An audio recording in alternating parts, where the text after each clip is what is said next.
G'day, Rob Douglas here. No, not him. I'm over here, down here. That's it. Can you see me?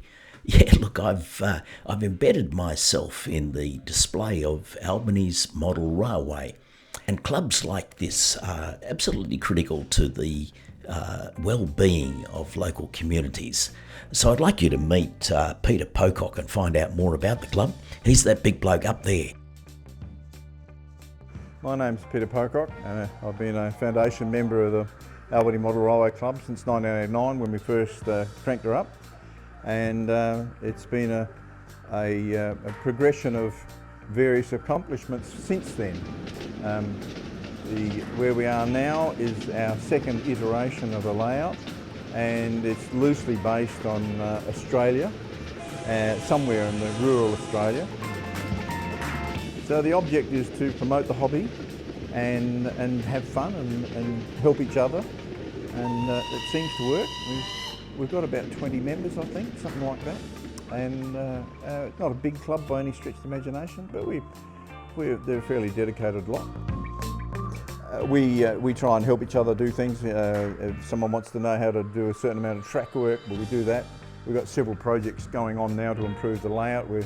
And there's several of us working on that, and everybody comes up with ideas, and we generally come up with the best solution of a problem when we hit it. Well, a group of us got together, and after a bequest from a lawyer who passed away, he gave us all his model railway equipment. It was pretty good quality. And he said that he would give it to any group that started up a model railway. So we put our hand up for that, and his name was Bob Goodman. He was well known at the time for his model railway adventures, and actually Bob was one of my mentors as well. He was a nice fellow, and so it was his catalyst that kicked us off. Now the stuff that we used when we first started is now displayed in a cabinet, and we just have it on permanent display, and we've got a credit to him. So that's how it started, and then and we started out there on the layout out there. That was our first layout, and that's been rebuilt a couple of times now. And then we had another system in here which was somewhat complicated. So we eventually pulled all that apart, and we got our portable layout together, and we put this here instead, which we like more. We had a big head start. The railways let us have this building. We had a 10-year free lease, which was really, really good. That really got us on our feet. The scale of this is 1 to 87. That is, for every 87 millimetres is represented by 1 millimetre on the layout. And it's known as HO scale. Out here, it's the English version, which is OO, basically the same thing, a little bit different in sizes, but nothing to notice. Same track, same everything. So if we wander out here, we can have a look out here at our original layout. So come this way. The difference between this side and out there is that's all computer operated. This is not, this is just analog. We just control the voltage on the tracks, and the trains either go forward or backward at whatever speed, or how many volts we put in.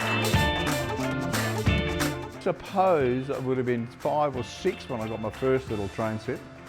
And then I think I was about 10 years old when I got my first electric train set. That was a big deal.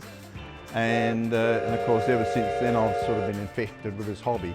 So yeah, so the little trains have sort of sucked me in a bit.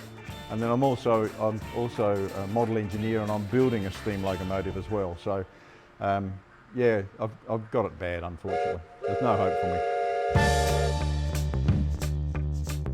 I think my wife would agree with that statement, actually. But she's very understanding. She did the silo art with the cockies on it, with the parrots. I think they're Major Mitchell's anyway. She did that. And yeah, it's good fun. It's good therapy. Keeps the little grey cells active. Yeah, well, I guess this is our mental health. This is part of our mental health. So we have a lot of fun, and we have it, and it's good natured. We rib each other a bit, and it's pretty good natured.